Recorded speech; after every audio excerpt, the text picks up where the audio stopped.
जन विरोधी सरकार के बारे में अब लोगों में गुस्सा भरता जा रहा है, तो ये गुस्सा इन्हें भी समझ में आ रहा है और इसलिए हो सकता है कि चुनाव समय से पहले करवा दें। ढोंगी वाला चेहरा था बीजेपी वालों का, वो अब उतर चुका है। जो आदमी भगवान राम के चंदे में बेईमानी कर सकता है, डकैती डाल सकता है, वो आपके साथ क्या करेगा। यूरिया के मामले में तो मोदी सरकार शुरुआत से ही बेईमानी पे थी। नकली सनातनी लोग ये आज गाय को राष्ट्रीय माता घोषित नहीं कर रहा है। जानते हैं आप क्यों?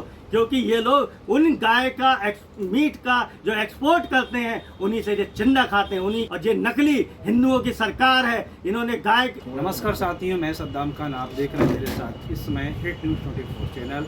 आज हमारे साथ हैं कांग्रेस पार्टी के जिला प्रवक्ता पंडित राजन उपाध्याय जी। उनसे जानते हैं चुनाव को लेकर क्या उनकी पार्टी की तैयारी है। स्वागत है सद्दाम भाई। पंडित जी कैसे हैं आप? बढ़िया बढ़िया सद्दाम भाई। चुनाव को लेकर क्या पार्टी की तैयारियां चल रही हैं? सद्दाम भाई, चुनाव को क्योंकि हमें पता है कि इस जन विरोधी सरकार के बारे में अब लोगों में गुस्सा भरता जा रहा है, तो ये गुस्सा इन्हें भी समझ में आ रहा है और इसलिए हो सकता है कि चुनाव समय से पहले करवा दें। इस बात की भनक हम लोगों को है और हमने अपने ज़मीनी स्तर पे अपने कार्यकर्ताओं को भेज के इनकी सारी जो वोटर लिस्ट आई है उसे चेक करवा रहे हैं। उसमें जो भी कमियां हैं उसे दूर करवा रहे हैं। जन जन तक इनके जो भी गलत काम है जनता तक पहुंचा रहे हैं, जिससे जनता लगातार हमारे साथ बड़े पैमाने पर जुड़ती जा रही है। आप लगातार जनता के बीच में रहते हो, खास करके पिपरी चैनपुर क्षेत्र में, तो जनता क्या चाह रही है और किन बातों को लेकर परेशान? जनता अब इनका जो एक ढोंगी वाला चेहरा था बीजेपी वालों का, वो अब उतर चुका है इनका मुखौटा। अब जनता समझ गई है कि जो आदमी भगवान राम के चिन्ह में बेईमानी कर सकते हैं, वो लोग हमारे साथ क्या कर सकते हैं। इन्होंने हिंदू मुसलमानी करने के चक्कर में, हिंदू मुसलमानी की आड़ में सारे देश का, सारे प्रदेश का सारा पैसा लूट लिया। जो आदमी, मैं तो आपके जरिए सारे प्रदेश की जनता से मांग करना चाहता हूँ, जो आदमी भगवान राम के चंदे में बेईमानी कर सकता है, डकैती डाल सकता है, वो आपके साथ क्या करे। आप जिस जगह पर बैठे हैं यहाँ पर एक बहुत बड़ी मंडी लगती है जिसको दूसरा मंडी के नाम से लोग जानते हैं। यहाँ काफ़ी दूर दूर के किसान आते हैं। उन किसानों की क्या मूल परेशानी है? किसानों की समस्या ये है, यहाँ पे कोई मंडी, कोई सरकारी मंडी तो है नहीं, ये एक प्राइवेट मंडी है। इसमें लगातार मंडी के मालिक से लेकर बीच के जो एक्सपोर्टर हैं, वो सारे के सारे बेईमानी कर लेते हैं, कभी किसी का पैसा मार लेते हैं। कोई व्यवस्था इसमें नहीं है, कोई व्यवस्था इसमें कुछ है नहीं।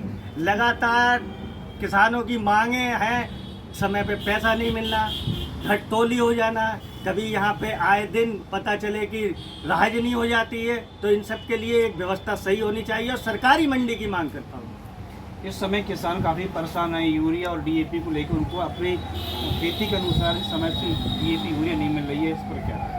यहाँ तो यूरिया के मामले में तो मोदी सरकार शुरुआत से ही बेईमानी पे थी। शुरुआत में आपको पता होगा सद्दाम भाई, शुरुआत में 50 किलो का कट्टा आता था यूरिया का, जिसमें इन्होंने चोरी कर करके उसमें 5 किलो यूरिया गायब कर दी, केवल 45 किलो रह गई। और उसके बाद में भी आज की तारीख ये है कि किसानों को न बुआई के लिए धान लगाने को लोग तैयार है, ना यूरिया मिल रही है, ना डीएपी मिल रही है। लोग पटके खा रहे हैं और इन्होंने अपनी नीचता की हदें पार कर दी। ये तो चाहते हैं कि किसानी बंद कर दे, जिससे ये सारे काले कानून जो पहले भी लाए थे, जो किसी के वो सारी ज़मीनें किसानों की छीन के अडानी अंबानी जैसे अपने दोस्तों को दे दे। गाय को राष्ट्रीय पशु बनाने की काफ़ी जोरों से मांग चल रही है, इस पर आपकी क्या?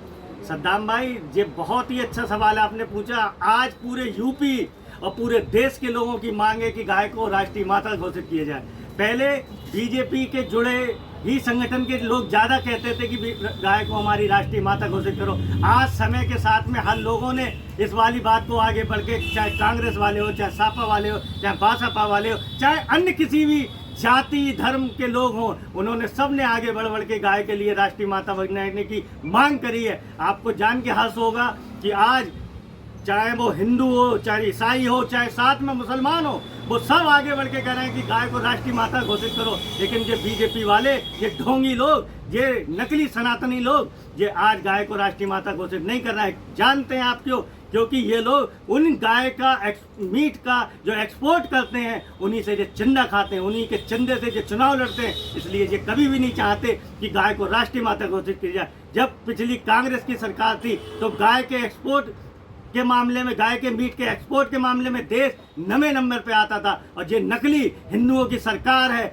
इन्होंने गाय अपनी सरकार बनने के बाद गाय के मांस का इतना ज़्यादा एक्सपोर्ट बढ़ा दिया है कि आज हमें शर्म आती है, आज हम विश्व में 3रे नंबर पर पहुंच गए। ये शर्म की बात है मोदी जी। एक तरफ आप कहते हो कि गाय हमारी माता है, और दूसरी बात गाय के मीट को एक्सपोर्ट करने में हम लगातार आगे बढ़ते जा रहे हैं। आप तुरंत गाय को राष्ट्रीय माता घोषित करो। मैं कांग्रेस, सापा, बासपा, हिंदू, मुसलमान, सिख, ईसाई सबकी तरफ से मांग करता हूँ, जैसे आपने 3 तलाक को संसद में लाके कानून पास करवाया, जैसे आपने 370 का कानून पास करवाया, वैसे ही गाँव को राष्ट्रीय माता घोषित कर दीजिए, जिससे आज पूरे देश में कोई भी आदमी गाय को काट ना सके, गाय के मीट को एक्सपोर्ट को तुरंत बंद करा जाए। मैं जानता हूं मोदी जी आप और बीजेपी वाले ये लोग नहीं करेंगे, क्योंकि आप लोग गाय के मीट का एक्सपोर्ट करने वालों के चंदा ले लेके उनसे चुनाव लड़ते हैं। यही सारे देश की जनता के सामने आपका जब चेहरा आएगा तो वो लोग भी समझेंगे ये सिर्फ ढोंगी लोग हैं।